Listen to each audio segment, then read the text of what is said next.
Ciao amici e amiche del segno dello Scorpione, benvenuti, io sono Angela e questo è Exoteric World. È così che mi trovate sui social.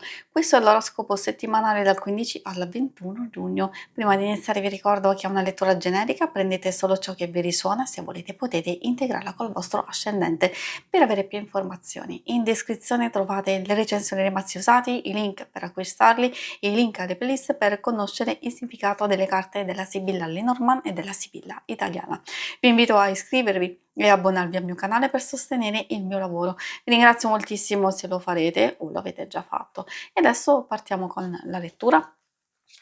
Andiamo a vedere come andrà la vostra settimana, le energie principali, segni zodiacali da attenzionare, vedremo l'amore, il lavoro e le finanze.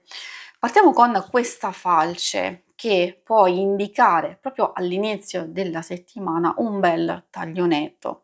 Forse siamo noi che stiamo cercando proprio di tagliare con alcune situazioni o persone, forse può esserci anche un cambiamento improvviso, allora meglio farsi trovare pronti, perché potrebbe esserci un dispiacere o un qualcosa che forse potrebbe farci stare male. Spero che non sia assolutamente il vostro caso. E in positivo ci permette anche di finalmente raccogliere qualcosa del nostro impegno. Questo vale in tutte le circostanze, soprattutto nelle questioni pratiche e lavorative, assolutamente sì, però riguarda anche le dinamiche relazionali che portano comunque impegno a livello diciamo interiore di sentimento e di emozioni e anche energie da utilizzare. E quindi questa falce ci sta dicendo che o abbiamo finalmente l'opportunità di tracciare una bella linea e fare il punto della situazione, cercare di capire che cosa stiamo ottenendo con un certo tipo di comportamento e con alcune persone, e quindi tagliare di netto se le cose non stanno funzionando.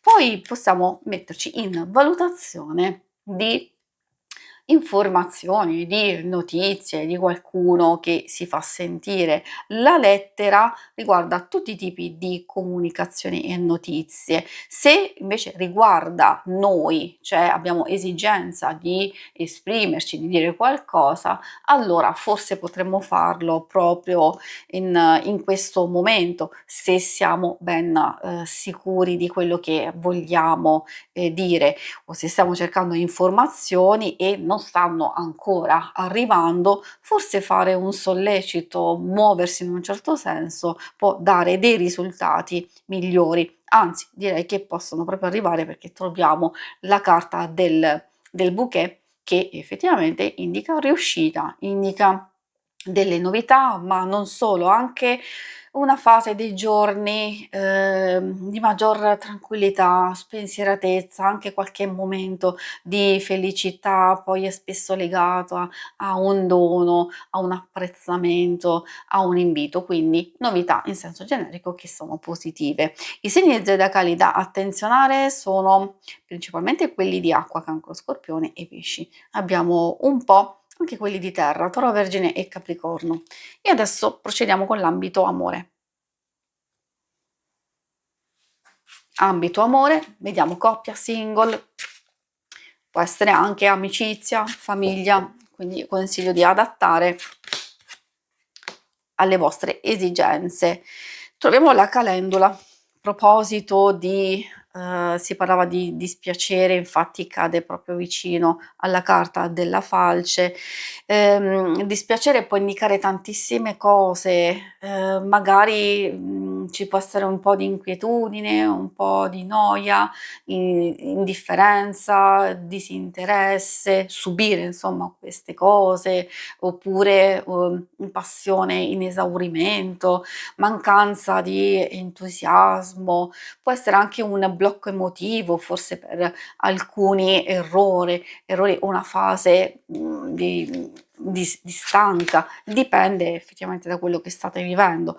Magari possiamo dire in senso generico, delle dinamiche, delle situazioni o dei conflitti che possono provenire da noi o dall'altra persona o anche da circostanze esterne che non sono proprio facili da gestire.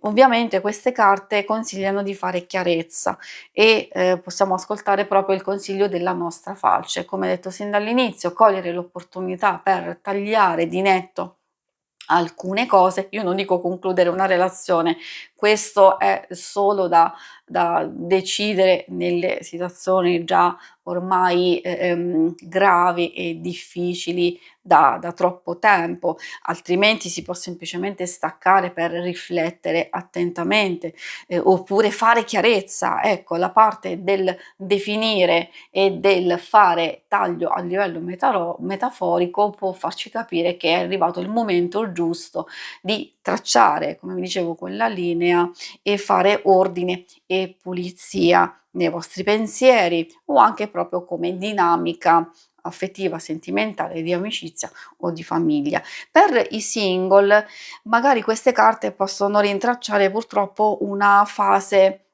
non tanto positiva, di insoddisfazione, forse perché non c'è nessuno che vi coinvolge, che vi attira particolarmente.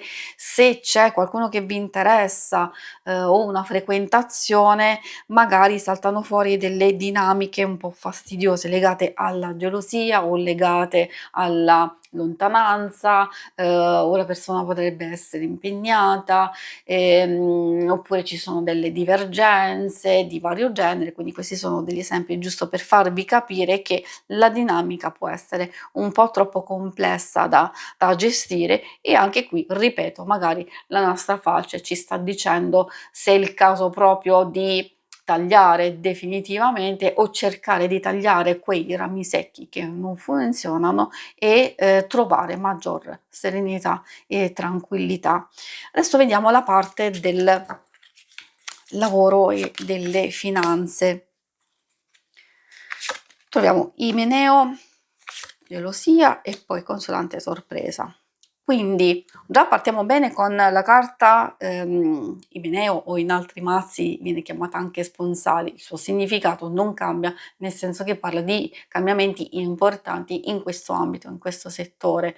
Può riguardare un'intesa, una promessa, un'unione, un contratto, nuovi progetti, una notizia, un'informazione da valutare. Abbiamo visto anche la nostra carta principale della lettera, e è favorita l'intraprendenza, la collaborazione, gli accordi. Magari c'è un qualcosa che deve essere gestito un po' meglio. Ricordiamoci che magari siete un po' in tensione, che state cercando di ottenere il massimo, questo è sempre giusto, però adottare un compromesso forse vi può aiutare ad avere molti più risultati e li otterrete.